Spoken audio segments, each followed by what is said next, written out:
Hey everybody, good morning, good afternoon, good evening. Welcome to Beekeeping for Newbies. Thank you very, very much for taking the time out of your day to listen to me ramble. I do appreciate you. And as always, feel free to reach out, Jeff, at beekeepingfornewbies.com. That's NEWBEES.com. I tell you, man, fall is definitely here. The windows are open. The crows are yelling outside. And we're going to keep the windows open and hope that I can get a good interval between neighborhood dogs barking to get everything out today. I hope everyone had a great weekend, and I don't really have a whole lot of. Oh, I'm sorry, I apologize. The warm-up song today is "Long December" by the Counting Crows, and that's kind of funny that there is actually a crow outside right now. So good timing on that one. Whenever I think of Counting Crows, there's another song they did, if you may recall, back from the '90s, called "Round Here." And I was a young soldier. I think I was 20.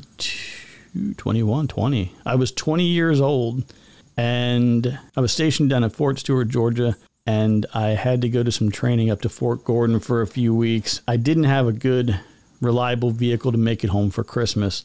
So my mom said, look, if you can make it home, I just bought a new car.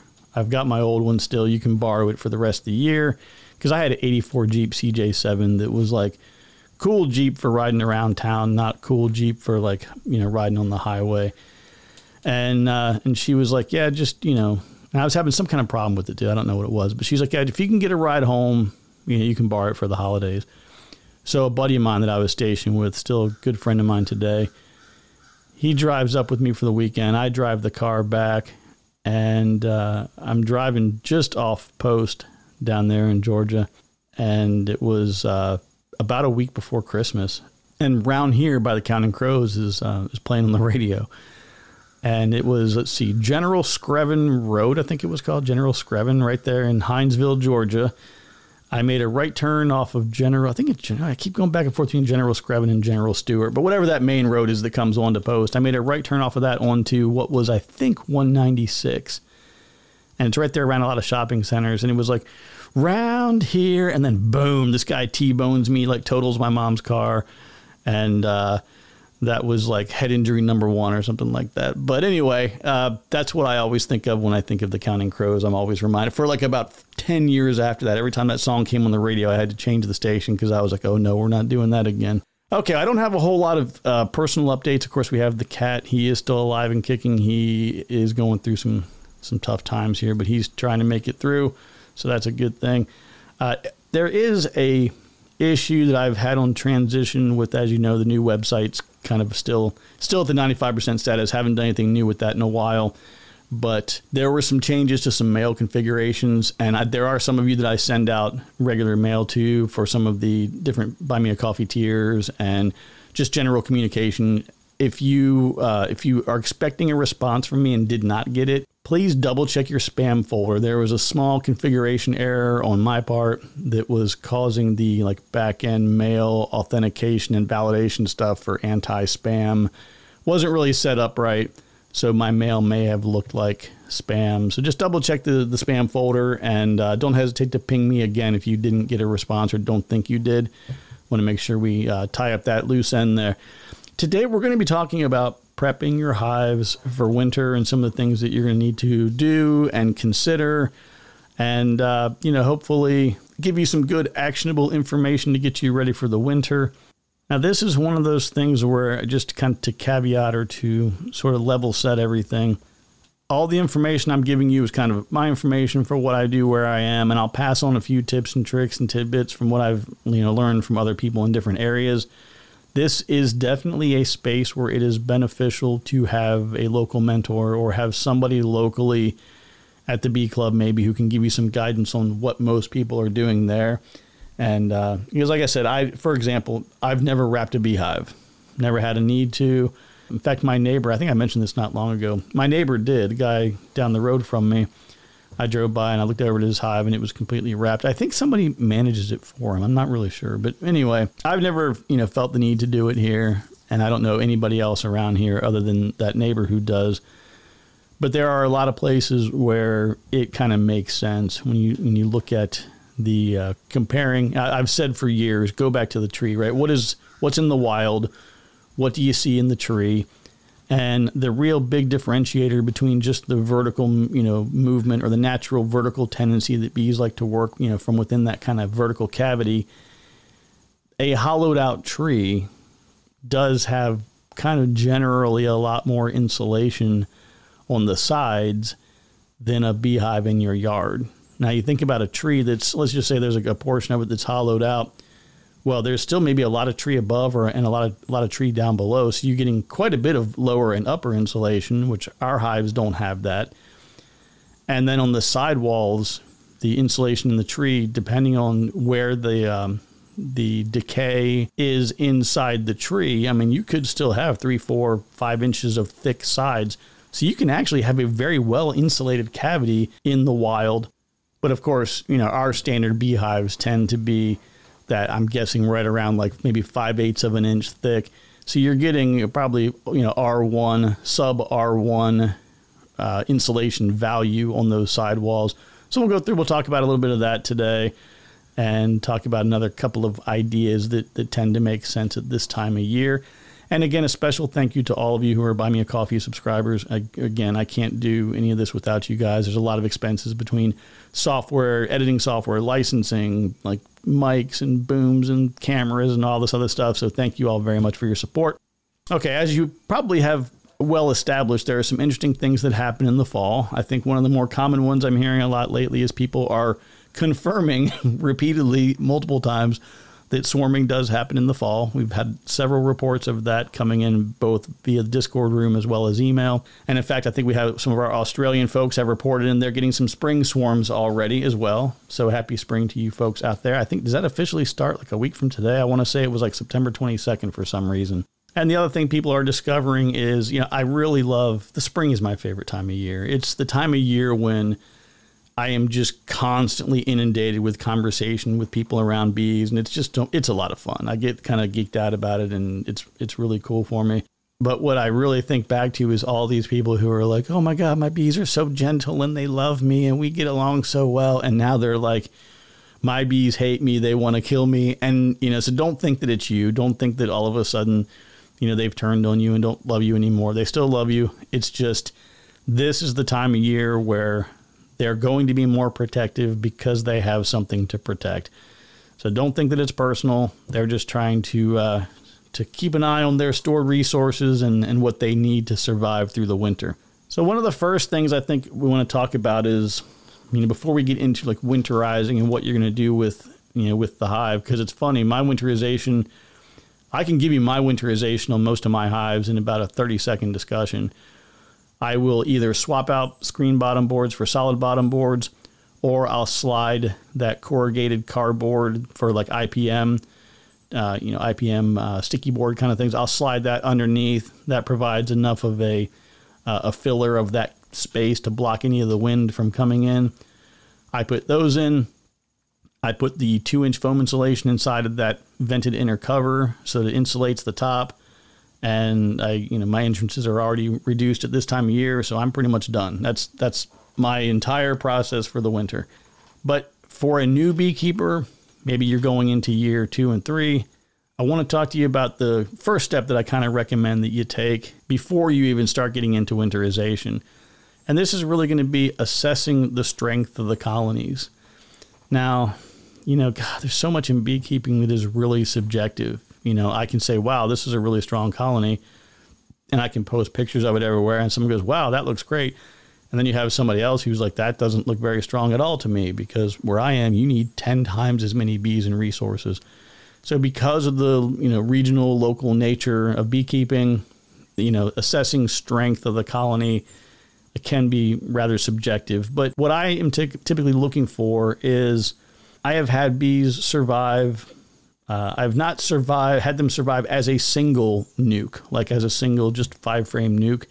I have not done that in that configuration, but what I have done is like double nukes. So I do like 4 frames over 4, like a 4x4 stack or a 5x5 stack. Those I've had good results with. What's really challenging, I'm kind of going off on a little bit of a tangent here, but a lot of people will tell this story about how, I overwinter nukes all the time. So then someone hears that and they're like, oh, okay, cool. Well, I'll just take this nuke and there's a lot of resources in here, so I'll just overwinter them. and then they die. And they're like, well, my IPM strategy was in place. My varroa mites were in check. I did everything right. My bees starved. Well, that other person didn't tell you that they spent $250 buying a special heavily insulated overwintering nuke, or that they're using, that they're doing some other kind of specialized feeding strategy or something that you're not doing. So it's important to make sure that, one, you have all the information, two, that what they're telling you is identical to what you're trying to do, and three, that you're at least in some kind of a similar climate, experiencing a similar thing to what this person is talking about and advocating for. I love, again, that there are so many people out there sharing what they're doing and saying, hey, I'm doing this, I'm doing that, and this is why, and this is really cool. But just because they're saying that doesn't mean it's going to work for you. So when I'm looking for, at this time of year, again, we're replacing all of those summer, fall kind of bees with your winter bees. You should be seeing quite a bit of brood. You should have your fall flow in most places is kind of rolling along. You should have, like I said, a lot of brood should be capped and emerging and really ramping up. So you should have a pretty good population of bees. You definitely still need to pay attention. You're not going to get a lot of the heavy comb drawing. A lot of times now they will have a tendency to start backfilling into the brood space with nectar. Now, normally they'll go on a flow in the spring. That scares the crap out of me because that's usually a precursor to swarming.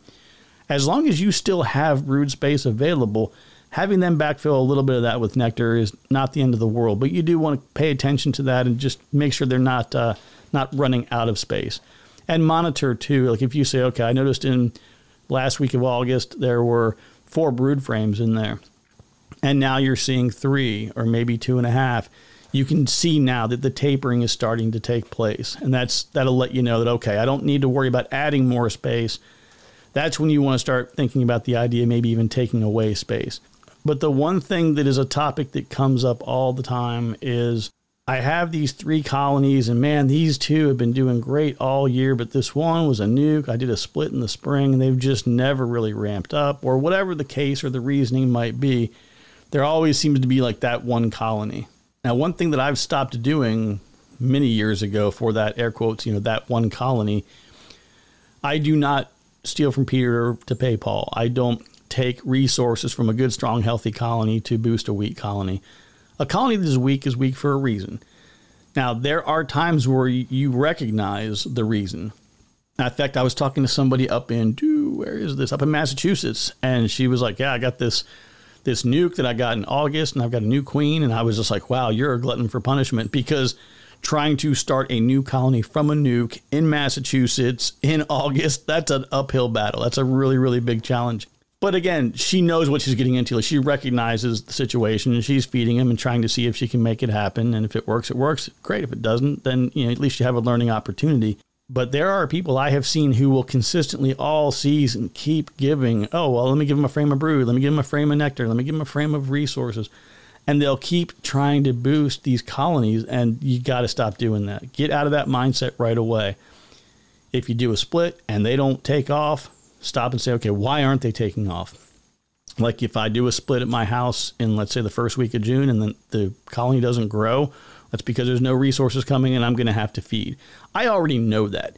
If I do, to me, a late season split is anything after about May 25th, May 30th. That's a late season split for me because I don't have a flow after that at the house. So if you're doing those later season splits or, mid-dearth splits for whatever reason, you got to understand, okay, well, I'm going to need to be feeding these colonies. So they're going to be weak in the absence of you intervening in some way. But if you have bad genetics, it's never going to get better. So if everything that you need to have in place is in place, they've got a nice, a dry place to live. They've got resources available in the environment. Maybe even you're feeding them as well. They've got everything they need, and they still can't seem to figure it out. You might have a queen issue and may need to reevaluate things. But at this time of year, you're not looking to re-queen. It's not that you can't. Now, let me go back here. Let's say you've got a queen that's already a few years old, and I prefer to do my re-queening in the spring. I just like to say, okay, we'll get everything through through the winter with a queen that I already know. We'll re-queen in the spring and then reevaluate in the fall. But if you had to, for some reason, you realize that your queen is failing for whatever reason and needed to re-queen, it's not that you can't. Again, I just prefer to be getting through the winter with a known queen versus an unknown queen. But as you're assessing these colonies and you say, okay, well, I'm going to go ahead and take this one small colony, and everybody else has, let's say a full medium of honey reserved for them. They've got another deep that's got 4 frames on it, and then there's a full brood box below that. There's plenty of resources for a lot of different areas. And literally the colony sitting next to it's got like 2 frames of honey and nothing else. That's a colony that's going to get merged with another colony. So I think while we're here, we'll go ahead and take a second and just talk about my strategy and approach to merging a couple of colonies. As many of you know and will joke with me and harass me about, like, I have never used the air quotes, newspaper method in my life. A long time ago, I think it was first or second year beekeeping, I was looking at this idea of merging a couple of colonies, and I couldn't find newspaper. Now, I didn't put as much effort in as I probably could have, but there wasn't any at the house, and I was kind of already in bee mode, and I thought, well, I don't know what to do. I'm reading online, I'm watching these videos and things, and people are saying that I should be doing something with newspaper, and I just thought, well, that doesn't make a lot of sense, because I already knew how packages were made. I know how they take a bunch of bees from multiple colonies, they merge them all together, and same thing with nukes. You can make a nuke from, we'll take one frame, a brood frame from this colony, a brood frame from that colony. We can get a resource frame from that one. So you're going to have anywhere between 1 or 2 and maybe 4 or 5 colonies of resources. You might get good frames from some colonies and then shake bees off from others. So you're going to have a lot of different bees, and those bees aren't attacking queens and killing each other. So I thought, I'm going to roll the dice. So what I did the very first time I did this, I had a queenless colony. They had no queen at all. And I smoked both of them and put them together and was really scared for like a day. I thought, oh my God, I hope I didn't just kill my queen. Opened up the hive like 2 days later, everything's fine. And then I was relieved. I'm like, okay, this is great. And then I think it was the next season, I did the same thing. I had a queen right colony, but they were just doing absolutely terribly. And I went ahead and dispatched the queen, and I waited a day or so. And then I did same thing, smoke both colonies, merge them together, and no issues. So I'm not sure what people are talking about when they say, well, you have to use newspaper to get them used to each other's scent. That doesn't really make a lot of sense to me. I just can't get, there's a queen pheromone, and there's pheromones that are a part of the colony that are based around the various pheromones emitted by the queen. And of course, obviously, everything in the colony operates off of pheromone. But the only real pheromone that I'm aware of the workers caring about to keep them motivated and in sync and working together is that queen pheromone. So I don't understand what scent they have to get used to. Now, on another kind of note there, I know a lot of beekeepers who join colonies all the time that are both queen right. They will take 2 queen right colonies, drop them on one another, and be like, well, they'll figure it out. Now, what I used to think a long time ago is I thought that if they did that, that basically the whole colony just kind of stepped aside and waited for the queens to battle it out. That's typically not what happens. What usually happens is the colony, all of the workers that are there, will assess everything and figure out which queen they think has the strongest, most dominant type of pheromone or scent.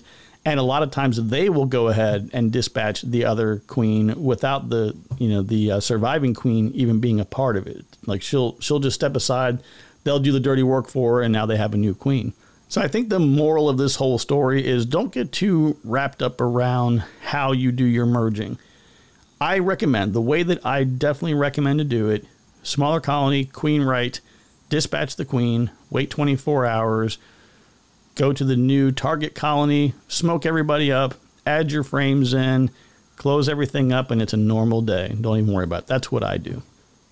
So this is a good time of year to consider doing that. I recommend going ahead and doing it sooner than later, just because you don't want to be manipulating frames too much in the fall going into the winter. Like a lot of times you'll hear us talk about in the spring, and early summer, like, oh, well, we want to get them to draw up this brood frame. So we're going to take a piece of, a frame.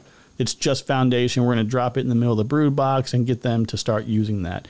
Or we're going to go ahead and checkerboard a honey super to get them to encourage them on a flow to continue drawing that out and storing honey up there. This is not the time of year to start mixing and matching things to get them to do something you want them to do. They've already figured out, okay, it's getting colder. We're going to put everything exactly where we want it.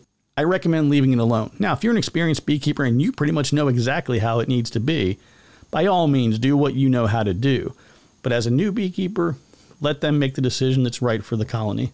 Now, another component of preparation for winter is figuring out feeding and figuring out whether or not a colony needs to be fed. So I'll talk about the feeding kind of component of it first, and then we'll kind of go in. It might be reverse order, but it's kind of the way my notes are, so we'll work with it. In the spring and the summer, there are a lot of people who will go ahead and do the 1-to-1 syrup, and I think we talked about this pretty much in the last episode, 168 with the spring versus fall pollens. I think we talked about feeding in there pretty well. But, 1-to-1 is a very common, spring sugar syrup ratio. 2-to-1 is what is understood to be kind of the standard in the fall. And I have recently learned, I believe it is in the Netherlands, according to one of our Discord members, they recommend 1.5-to-1, but they call it 3-to-2, which is the same thing. But yeah, so they recommend 3-to-2 over there, I guess, in the Netherlands. Whatever works for you, 1-to-1, 1.5-to-1, 2-to-1. Do whatever is best for your environment. Like I said, I do 2-to-1 year round. No problems with that. The nicer thing with a thicker mix is it is not as much water to evaporate. There's more sugar in there, so you don't have to necessarily wait as long before all that water evaporates. Sometimes that's an issue. Sometimes it's not. Again, follow local guidance. Now, this is an area that the next one here that can kind of get a little bit religious, but candy boards, sugar bricks, fondants, tried them all. In my opinion, they bring very little value to a colony. When you look at, let's just use the one that angerifies me the most, which is, I guess it's like it's just this big box of sugar that people stick on the top. Yes, there is some moisture that can drip down onto that sugar and make some of it consumable, but broadly speaking, that should not be the saving grace. Like, the focus really, really has to be get the bees the resources they need in the season. Don't take too much from them. I hand to God, I have not fed anything to my bees over winter outside of a couple of pollen patties in February for over a decade. Now, I know that I haven't cracked the code. I'm not a magician. I'm not, the Beekeeper of the Year or anything, although I was Bee Club Member of the Year for like 4 years running. Inside joke. But I don't understand why everybody I know people who sell candy boards. They really want you to buy candy boards, and they can explain to you why they're really necessary. All I can tell you is I have used them. I've used fondant. I have never done sugar because bees don't eat granulated sugar. And like I mentioned before, water drips on, and they can salivate on a little bit of it and maybe get a little bit of sugar. But again, if it's down to that, that's not going to save the day, in my opinion. Fondant was my first thing. That was the first thing I ever used. Big block of fondant, dropped it in the hive over the winter, didn't touch it. Took another big block in the second year, and they ate like, I think, a quarter or a third of it, maybe a half, something like that. They did eat some of it. But again, my whole point is, if you are allowing them to gather what they need from the environment that's natural and healthy for them and is stored where they want it to be, and they don't have to break the cluster to get it and all those things, why wouldn't you just do that? It just makes sense. The bees are healthier, they're happier. But anyway, all of my rant aside, make sure you run out and buy all your candy boards and your sugar bricks and your fondants and put those wherever the people near you tell you to put them. And I certainly wish you the best of luck. If you're using any kind of pollen patties at this time of year as a late season kind of a more solid thing for them to consume, this is where your sugar syrup is going to have a expiration. And what I mean is, as it gets cooler, you don't want to leave that sugar syrup in there. I would say really when you're hitting like Fahrenheit, probably sub like 55, you'll know the bees will stop taking it up. They won't want to mess with it. But when it gets down probably under 60, maybe 55 Fahrenheit, so probably like in that 12 to 13 degrees Celsius range, anything below that, they're just not going to be as interested in it. But if you still need to get some carbs into them, definitely you consider a carb-heavy pollen patty. It's something that they can consume basically year-round or at a late fall, early winter. They can still consume that. It doesn't require all of the work and the evaporation and the capping and everything that the regular sugar syrup would require. But you do want to stay off of the pollen. You just don't want the pollen / protein heavy things, going into the fall. They need more fat and not as much protein. So that leads us into the question of, well, that's cool that you told me all these tips and tricks and secrets or whatever around feeding, but how do I even know if I need to? What I did years ago, probably I started around maybe year 3 or 4, is I started weighing the hives. And there's a few different ways that you can do this. And I really encourage you to be creative. One of my favorite ways to do it, which is completely not practical at all, but I took a couple of straps and I put them like in a crisscross pattern around the hive. And I used to, many years ago when I was a younger man, I used to hunt deer. I had a deer scale that I used to have hanging in my garage. I just put that on my tractor, my Kubota tractor, hooked it up on the bucket, and I would just lift the hive up, take a measurement, set it back down. That was really easy to do. I've seen a technique that somebody did where they took like an eyelet screw, so just like a screw with an eye at the end of it. They put that into one side of their hive. They use a luggage scale, lift up that one side just until it comes off the ground. And you figure roughly if you were able to measure both sides of it, that would be you would be twice that weight roughly. So if you lift up one side and it's 30 pounds, then you should be able to say, okay, if the left side's 30, right side is 30, it would be a 60-pound measurement. That's another way that you can make a measurement just by weighing both sides. The one that I really like, it's pretty cool. It's often good to have a helper with you if you can, especially depending on how your hives are supported and what's underneath of them, like whatever you're using for a base. But if you can take a scale and somehow get it kind of secured to a piece of plywood and then tilt the hive, basically, let's just say to the left. Tilt the hive to the left or to the back, slide the scale underneath, set it on top. And if you can't get it to where the whole thing is comfortably sitting on top, like it's all centered, what you're going to need to do is balance. If you can't get the entire weight, and I'm saying this again just to make sure we're clear, you need to have the entire weight of the hive over the scale. So if you can't get it to sit there, nice and evenly, you may need to tilt it up a little bit. But essentially you want to get it to the point where the entire hive is sitting on the scale in a balanced fashion, and then you can get the weight. So you're like, wow, Jeff, that's really cool. My hive weighs 100 pounds. What does that mean? Well, I don't know. If you are in, I do this a lot with the whole, if you're down in South Texas and San Antonio, your weight compared to what you're going to need up in Bangor, Maine might be a little bit different, a lot different. But when you start taking the weights, and this again goes back to all the documentation that we've discussed many times, you get to the end of the season, you say, okay, this hive was 100 pounds, this one's 120, this one's 130. I see so many frames of honey, and you've got all these notes.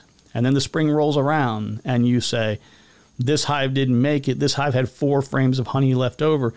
You could very well have the colony that went into the winter with the least amount of resources, and they survived perfectly fine, right? And this goes into a lot of different dynamics that are a part of that. But some of it is, what is the race of the bees? What are their genetics? Are they of a genetic makeup or background that uses stored honey more efficiently? Did they have a smaller cluster, so not as many mouths to feed, but it was big enough to keep them warm? There's just so many variables involved, which is really, really challenging from a management perspective, but still kind of cool and fascinating at the same time. But anyway, you can get a household scale. You can use these luggage scales. Definitely be creative. If you're kind of brainstorming things and you're like, I really don't know what to do, shoot me an email. Join us over in the Discord room.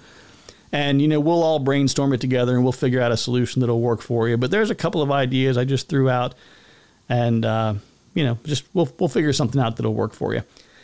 Another thing you want to do, if you've probably already reduced the entrances to minimize and reduce the probability, likelihood, possibility of being robbed. Robbing is it's heartbreaking, especially for a new beekeeper. Like an experienced beekeeper, like, oh man, that kind of sucks. And you've got 5, 10, 20 other colonies and you just figure it out. But that new beekeeper, everything is just, it's still new and special. And like it's heartbreaking. So hopefully your entrances are nice and reduced right now. And you're, well positioned to go into the winter with that. The other thing you do want to keep in mind or consider adding, and if you go to youtube.com/@beekeeping for newbies, just remember it's NEWBEES.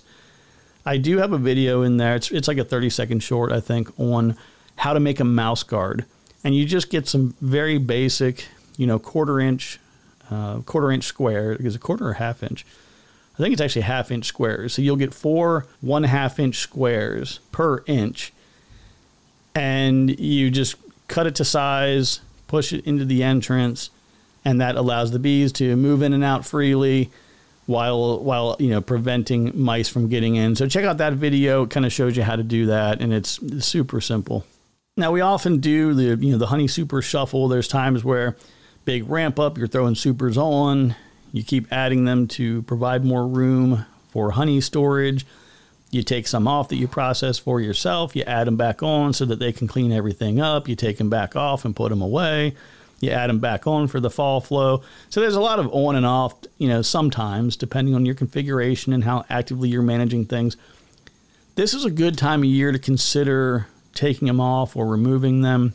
Like, for example, if you have a double deep configuration and there's a honey super on top that doesn't have honey in it, you want to go ahead and take that off. If it's got 4 or 5 frames of honey, there's nothing wrong with leaving it on there. You just want to make sure that if there's excess space of things that aren't usable, that you just go ahead and take that off if it's not necessary.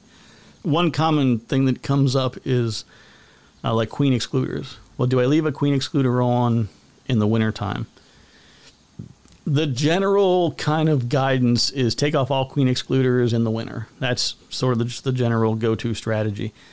Now, if you have a single brood box configuration, so single brood box, queen excluder, and then everything else is above that, you're going to most certainly want to, you have to take that off because the cluster is going to need to move up to consume resources, and it's going to put them in a really tough situation because they need to go get food and they don't want to leave their queen behind. And that's so they're going to start moving up and trying to get resources, assuming that she's coming with them, and then she's not, and it's really going to be a bad thing. I think that feasibly the workers may say, I'm not sure what's going on, but we need to get moving and go get some food. So you just come on up when you're ready and could potentially leave her behind. I've never studied this. I've never deliberately done it just to see how it goes because I didn't, I recognize the scientific value in that, but I'm not going to kill my queens. So you definitely want to take off the queen excluders in that configuration. Now, for multiple years, I've run the double deep queen excluder, honey super above that, and left that on all winter. I've done that several times. I've not had an issue. The cluster moves up. They consume the resources up top. And there are still enough bees, within that area of the top deep to maintain the cluster. In hindsight, though, even though it's worked and I've done it several times, I still think it's better to go ahead and take those off. It's not going to be a big deal if you end up in the spring, and because it will happen. It'll be the springtime. They'll be at the very top. They're consuming the last of their resources. You'll be up there in a honey super, and the queen will start laying up there, and it's just going to happen. But, it's okay. If you have a couple of frames that have some brood on them, then you have a couple of frames with brood on them that are mediums. It's not the end of the world. You probably have extras, and you should have extras. So I would just broadly recommend queen excluders probably need to come out. Now I want to talk just briefly here about like insulation and ventilation. So we mentioned, I probably need to go back a little bit on this. We did talk about how I don't wrap my hives. For those of you who do, you have a couple of options. One of the options is a lot of people just take like roofing paper, and there's different thicknesses or mil ratings of the roofing paper. So you buy the roofing paper and you just wrap it all the way around the hives. And the idea here is that you're providing just a little bit of an extra seal around the various cracks and crevices, the adjoining hive body parts and pieces, even though hopefully they're fairly well propolized on the inside. It'll help a little bit with that. And there's also arguments made that the dark color of the roofing paper will absorb more heat from the sun and potentially keep the hive a little bit warmer. Again, haven't analyzed it scientifically, not sure how much of a big deal it makes. But when you do wrap those up, you still need to make sure that you're leaving an entrance. So if you're not in a deep snow area, that lower entrance as is will be fine. If that lower entrance does get blocked regularly and you're not in a position where you can go out there and constantly maintain that, that would be a good opportunity to go ahead and just make some kind of an upper entrance to allow the bees to exit as needed, to allow air to come in, and just make sure, like I said, if it warms up a little bit, they can go do a cleansing flight. Another option that people go with is if you've ever seen like these hot water heater insulators, and it's kind of like a blanket. You'll have like an insulated material that has a plastic around it, and you can wrap those around the entire hive. Those are pretty cool, kind of neat. But again, the real area that is, I think, probably the most important, I don't want to say most important. I'm going to skip that. I don't want to say that because there's a lot of variables involved in it. But with that insulated kind of wrap, that's pretty cool because now you're getting, I don't know what the R value rating is on those because I haven't used them, but I'm guessing it's probably somewhere in that, R4 kind of level. And that's huge. That's a huge benefit when you're putting that on both sides. Now, in the top, a lot of people, I'm using the vented inner cover that has the 2-inch foam insulation. It's just a foam block. It doesn't absorb water, and that's a really key piece of this. Insulation that it gets saturated and full of water provides no insulative value. Like once it gets saturated, soaking wet, you're not getting insulation from it. So a lot of people will take a box up top, fill it up with pine shavings and stuff, and then the tons of moisture gets in there and you're not really getting as much insulation. So I would recommend that whatever you use, whatever you put in your quilt box or your upper box for your insulative solution, just make sure it's not something that's going to get soaking wet and provide no value. Quite often at this time of year or in the wintertime, in a lot of areas, you can get some pretty hefty winds. I know out west, Wyoming, North Dakota, probably several parts of Montana, the South Dakota. There's a lot of areas out west where you're definitely, and in the Midwest, there's a ton of places in the plains where you just get a lot of wind. It would be a really good idea to go ahead and do some kind of a combination of either a lot of heavy weight on top of the outer cover on the outside, but in addition to weighing down the top of it, I really recommend just get some cheap ratchet straps. You can get a 4-pack of these that I get from Harbor Freight all the time that are rated for like 400 pounds. And you can usually catch them on sale for $6 or $7. Regular price is like $13 for a pack of 4. Those are great. Just strap it down just to make sure that if you get a lot of wind, you're not going to have the hives blowing over. So I feel like this is one of those subjects we can kind of talk about all day because there's lots of different variables, things to consider. But again, talk to your folks at the Bee Club, local people to you who know a lot about beekeeping and have been doing it in your area, and figure out the things that may be necessary for you.